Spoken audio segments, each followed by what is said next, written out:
మిత్రులారా, వార్తలు వాస్తవాలు close encounter with ASR program ని ఆపనీకి శత విధాల ప్రయత్నాలు చేస్తున్నారు మిత్రులారా. శత విధాల ప్రయత్నాలు చేస్తున్నారు. ఒక్క TS24 న్యూస్ ఛానల్ నే కాదు మిత్రులారా, తెలంగాణము అని ఆన్లైన్ పేపరే గాని, న్యూస్ లైన్ తెలుగు ఛానలే గాని, యూ న్యూస్ చిలక ప్రవీణే గాని, వయా టీవీ రంజిత్నే గాని, మిర్రర్ టీవీనే గాని, అంటే తెలంగాణ ఉద్యమ వాయిస్ వినిపించే ఇలాంటి ఛానళ్ల మీద దాడులు చేసే ప్రయత్నం చేస్తున్నారు. ముఖ్యంగా ఉద్యమం చేసినటువంటి ఈ బిడ్డని ఏ విధంగానైనా సరే ఆపాలని కుట్ర చేస్తున్నారు మిత్రులారా, ఆపాలని కుట్ర చేస్తున్నారు. ఎందుకంటే ఈ రాష్ట్ర ముఖ్యమంత్రి ఉద్యమం చేయని ఉన్మాది నేను ఓపెన్ గానే చెప్తున్నా. పట్ట పగలు పైసలతో దొరికినటువంటి దొంగ, చిప్పకూడు తిన్న దొంగ, ఉద్యమం అంటే భయపడి ఉద్యమం చేసినటువంటి లాంటి బిడ్డల మీద దాడులు చేసే కుట్రలు చేస్తుండు మిత్రులారా, దాడులు చేసే కుట్రలు చేస్తుండు. ఈ దాడులు ఇక్కడే కాదు మిత్రులారా, ఇది కాంగ్రెస్ సంబంధించినటువంటి దాడులు మిత్రులారా. ఇది ఢిల్లీ నుంచి వచ్చే ఆదేశాల మేరకే ఈ దాడులు చేస్తున్నారు మిత్రులారా. ఇది ఇక్కడే స్టార్ట్ కాలే. నిండు సచివాలయంలో ఓ ఉన్మాది, ఓ యువనేత, ఓ శాసనసభ సభ్యుడు, ఓ జర్నలిస్ట్ కాలర్ పట్టుకొని నేను సంపుతారా అని చెప్పేసి వార్నింగ్ ఇచ్చిన మిత్రులారా ఈ కాంగ్రెస్ ప్రభుత్వంలో.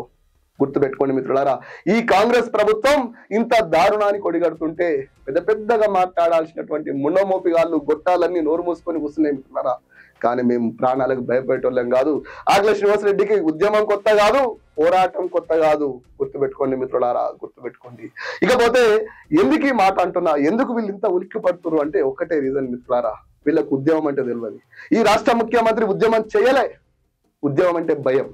మరి ఈ వీళ్ళ వాయిస్ ఉద్యమానికి తెరలేపితే కరెక్ట్ 6-7 సీట్లు పోతే ఈ ప్రభుత్వం కూలిపోతుందన్న భయంతో మాట్లాడే గొంతుల్ని నొక్కుతుండు రేవంత్ రెడ్డి కన్సర్న్ల మేరకే ఈ దాడులు జరుగుతున్నాయి. నిన్నగాక మొన్న చిలక ప్రవీణ్ మీద దాడి జరిగింది, సచివాలయంలో ఒక జర్నలిస్ట్ మీద దాడి జరిగింది.